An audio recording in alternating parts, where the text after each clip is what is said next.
Hush. Okay. Let's just see. Batman Hush. Get that out the way. Let's do all the WB copyrighted shit first out the way. Let's go. Batman Hush. This is in that new No, the it's same based on the comic. Okay. Probably. It's the same continuity though, DC animated? Yeah. Yeah.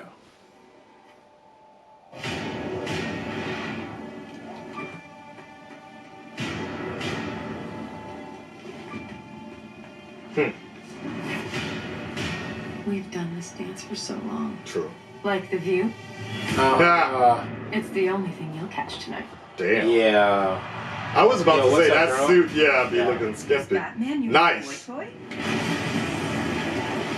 Yeah! Dope! Oh, that happened in the Yes. Okay. Oh Yeah. shit, they're really adapting it None of this is correctly. He made me control Superman. What's his name? He calls himself Hush. Oh, that's new. Okay. Yeah. The events of the past months reach as high Look as at this Superman and suit. as low as the Joker. Animation style from the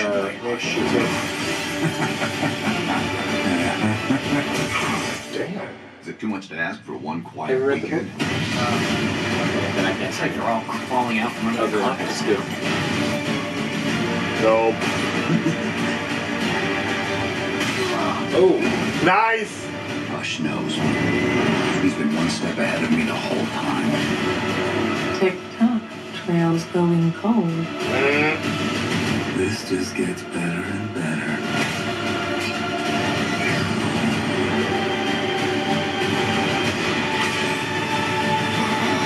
Nice. Hush, Batman.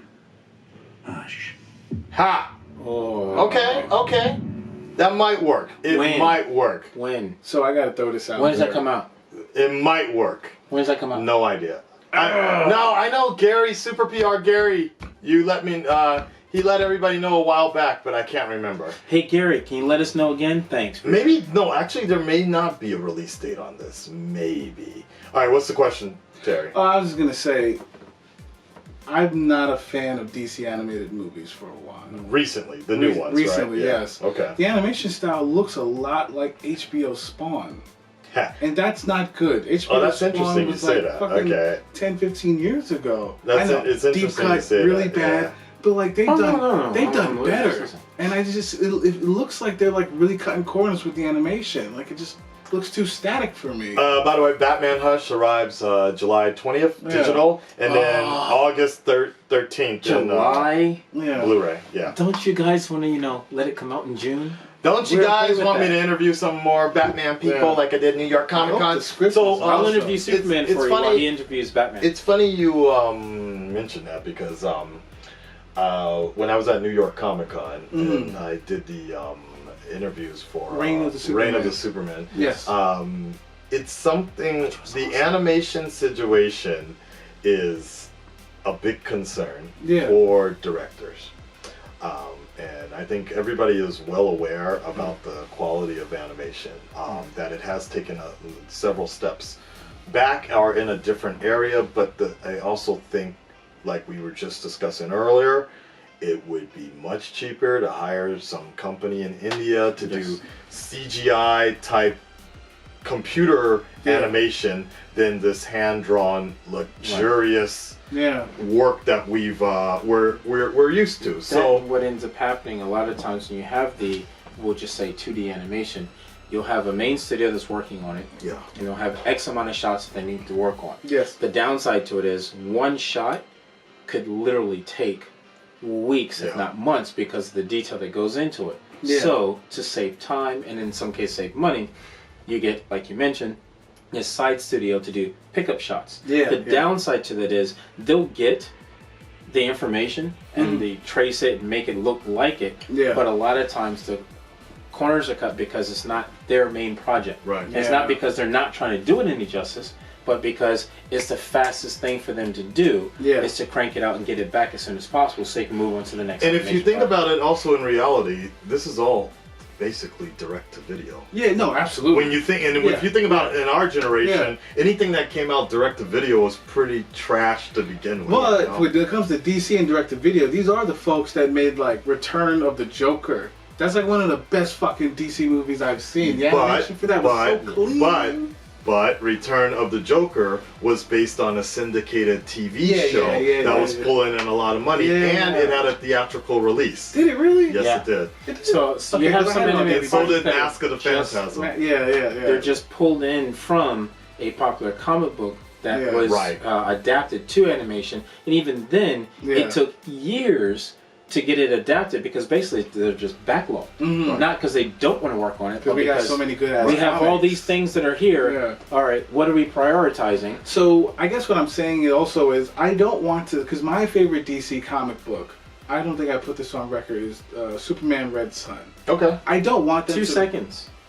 Thank you. Only because I think the writing in that book, not because of Superman, but the writing in that book is really good. It's amazing, and I don't want it to look like that. It deserves a little bit. However, it looks more it needs more fluidity for me. But I'm hoping Superman Red Sun actually gets animated. Yes. Because I was told it's supposed to be. I'm just waiting for it to get done. But what I will argue, Hush. Those two are two of the ones that I really wanted to see happen. So one of the things that I will argue is the fact that, given how long Red Sun has been, given its popularity, it's kind of.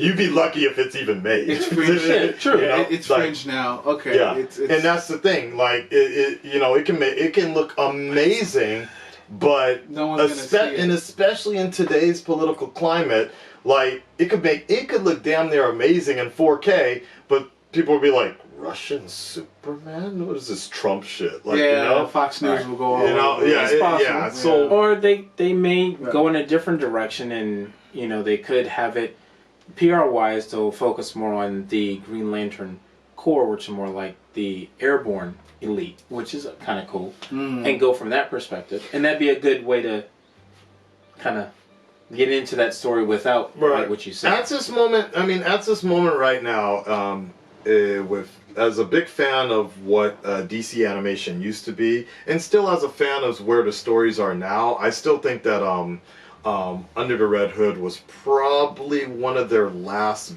best drawn and animated stories.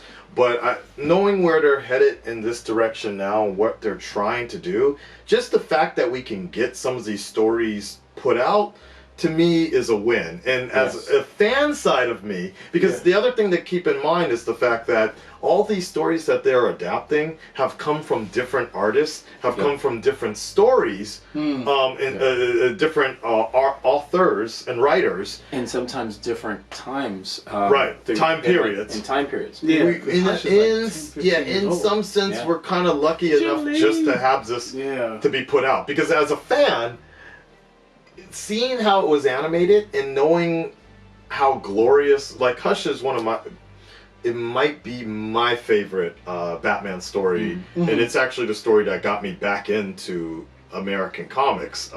Jim Lee coming back, Alex Sinclair doing the paint and the inks, I believe. Shooting on all cylinders. Yeah. It's just a good book. It was everybody. Everybody was amazing. It was like the dream team. Jeff Loeb coming in here, and people that weren't fans of Batman that read that book became fans of Batman. Okay, it's an amazing book. Because I like Jeff Loeb from his Long Halloween run. Yeah, that show was great. Yes, also it's a beautiful scene, but I also know that just knowing as a fan perspective, Jeff Loeb's writing was so good. But it's because of Batman's inner monologue that there's no way that they're going to be able to cover that in the animated version. Unless he's I'm pretty damn sure. Unless he's monologuing in the background. But it would be kind of cool. Like when he like even that one scene where the batarang gets cut or the rope gets cut, he grabs onto a gargoyle and then the gargoyle breaks. And he's like, and he talks about the damage that will happen to his body as it's happening. But he basically says, first my body, and he's on the ground with a cracked cranium. He's like, first my body, then my city. We are both growing too old for each other. I'm like, that is such a fucking beautiful line. Yeah. And then Huntress's sexy ass comes in. But anyways, this is just the way it is with the industry. I mean, the only way you're really going to have a dynamic team is if you have a dynamic league of superstars what I mean is professional voice actors. Like, you literally would need to have fucking Christian Bale coming back in to do the voice to get that budget, to get that animated style. Yes. And a theatrical run. Yeah. You know? Yeah. I like the fact that they're going back and doing some of they're not necessarily classics, but I'm just going to call them great classics of their universe. Yeah. I mean, between Batman Hush, the Superman series, Reign of Superman, even way back, which is Crisis on Crisis on Two Earths? Crisis on Two Earths. This is some amazing writing, voice acting. Yeah, that was one of Dwayne Duffy's best adaptations. Yeah, and it was Dwayne McDuffie, sorry. And it was an amazing animated. And that was, I think that was probably one of the last ones where they really had a lot of good animation in there. So I think I'm going to trigger. I think I'm going to trigger some folks, but I think what I'm comparing this also to is we just had the animated movie of the year, you know, Spider-Man Into the Spider-Verse. So I guess when I see animated features, I have a really high bar, and I get it. Direct to video. Exactly. That's what you have to keep in mind. Yeah, That's keep really in what the you have to direct to video. One, it's a budget thing, but also you're looking at something. When you mention that, it's 2D animated, and then 3D is done in post. Yeah. So it's actually two different formats being put It's together as experimental opposed to one. Yeah. It's a great feature, and I love it. Yeah. But it's still a different format from this. So even animation done by other studios, not necessarily superhero comic book related, but their studios aren't dealing with that format because budget-wise, you're looking at a small feature. So they can't afford it. Now, if they could, well, not that they can't afford it, but it's like, why put the money there when they can do 3 or 4 different animated projects? Yeah. All right. But yeah, don't get me wrong, I loved it. Yeah. And I love the DC animated shorts and movies that they're coming out with, mainly because they're touching on stories that I've read, I've liked, but would like to see animated. I still honestly think that, I don't know why this hasn't even, I mean, in some sense I kind of know why, because it's so divisive, but I still don't understand why they haven't put out the Snyder Cut in animated form. It's not that it can't be that expensive to do. So Zack Snyder's version of the Justice League as an animated feature. Yeah, just continued like that. I think that'd be interesting, but I think they'd have to be like, so Zack, we're sorry about how we parted, but we're gonna use this. That cool? Because that means they'd have to ask them to come back in and do it, wouldn't it? No, because it'd just be the story. But if he had anything to do with the writing, things of nature, and didn't write off and say, here, you have it, they have to deal with I mean, that would be Justice League right? Part 2 and Part 3. But I would say at least for Part 1, the parts that he would have had in, they got reshot or cut out? Yeah, or actually, all right. In my opinion, he just talked to his buddy, Jay Olivia, and who has storyboard a lot of the Batman stuff, and have him just take over, and Zack Snyder produces it. I'd like to see it just because of the stuff that I have seen, what would have happened in the movies as far as Apocalypse, Batman being in the desert, and all that. It was just cool concepts. I'd be down for that, even in a comic version of it. Just release the Snyder Cut, Motion comic. There you go. All right, guys. Till next time. Peace. Hush.